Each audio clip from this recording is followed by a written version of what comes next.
Assalamualaikum warahmatullahi wabarakatuh. Perkenalkan, nama saya Muhammad Nabil Alkif dari kelas TPL B2. Kali ini saya akan menjelaskan tentang selection chart. Oke, kita akan masuk ke definisi. Kita akan mendefinisikan dulu selection chart dengan cara def selection sort. Selection sort. Kita akan menambahkan yang namanya parameter, namanya urutan, misalnya urutan. Nah, di bawah urutan ini kita akan membuat sebuah parameter n dengan length urutan. Nah, apa sih fungsi sebenarnya dari n sama dengan urutan? Itu fungsi untuk menentukan panjang list agar program tahu berapa banyak angka yang harus diproses. Itu fungsi dari line ini. Kita akan masuk ke looping. Kita akan masuk ke perulangan. Perulangan di sini kita akan pakai for i in range n. Di perulangan ini kita akan melakukan kita akan mencatat data sementara, atau kita mencatat data sementara dengan cara kita membuat variabel baru kecil namanya in range if. Nah, di dalam looping ini kita akan buat looping satu lagi. Jadi dalam looping ada looping dengan looping kedua j. For j in range i di plus 1, koma n. I plus 1 di sini adalah berfungsi untuk data awalnya, dan sedangkan n itu akhirnya. Selanjutnya kita akan masuk ke cara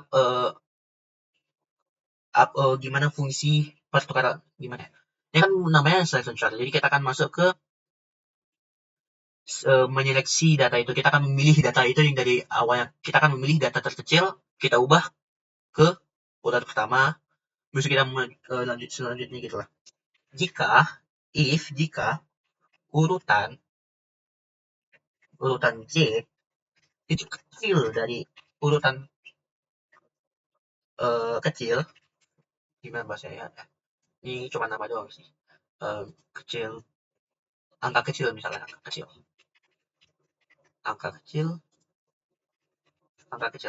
Nah, misalnya gini. Jika urutan J kecil dari urutan angka kecil, maka angka kecil sama dengan J. Berarti data yang disimpan di sini akan berpindah ke J. Jadi angka kecil yang awalnya I akan berubah menjadi angka kecil J. Nah, di sini kita akan melakukan pertukarannya. Kita akan melakukan pertukaran dengan cara urutan I, urutan angka kecil. Angka kecil itu sama dengan urutan angka kecil, urutan kecil I. Untuk membuktikan apakah ini benar, kita akan melakukan print. Kita akan membuktikannya dengan print.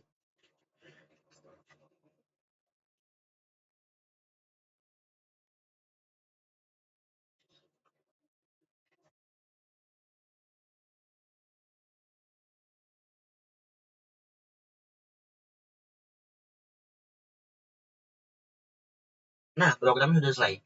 Jadi program ini awalnya dia akan, ya seperti tadi, dia akan menentukan dulu berapa kali perulangan yang akan dilakukan. Setelah itu dia akan memilih data, dia memilih angka terkecil baru dipindahkan ke urutan pertama sampai habis.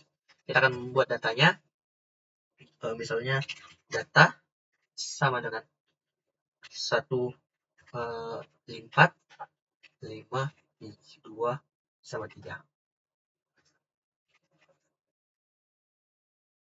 Print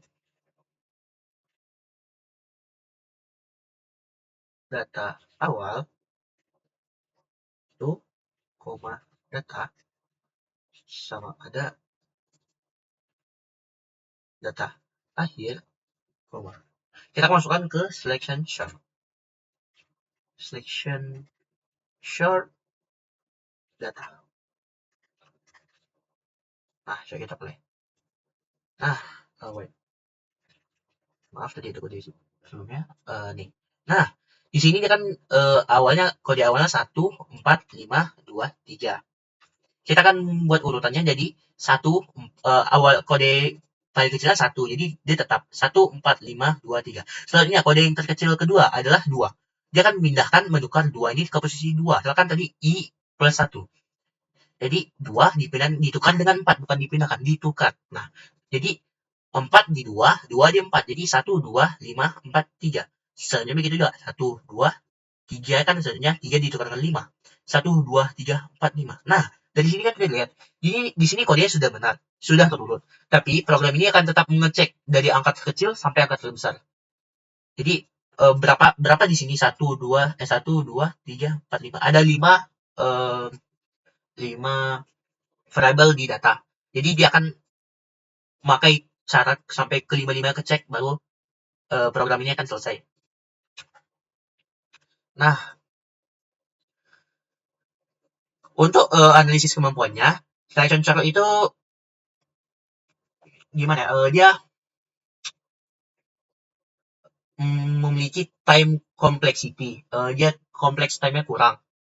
Baik untuk best, average, maupun worst case. Hal ini terjadi karena algoritma ini setia melakukan pengecekan ke seluruh sisa deret di setiap langkahnya tanpa memulihkan apakah data tersebut sesuai urut atau belum. Jadi algoritma ini kurang efisien untuk jumlah data yang sangat besar. Jadi misalnya kita punya, dia kan karena memakai looping dua kali looping. Jadi dia nggak jadikan membagi dua kali looping. Jadi dia pangkat 2. Jadi misalnya kita ada 10 data, 10 pangkat 2, jadi 100, seperti itulah. Mungkin sekian dari saya. Assalamualaikum warahmatullahi wabarakatuh.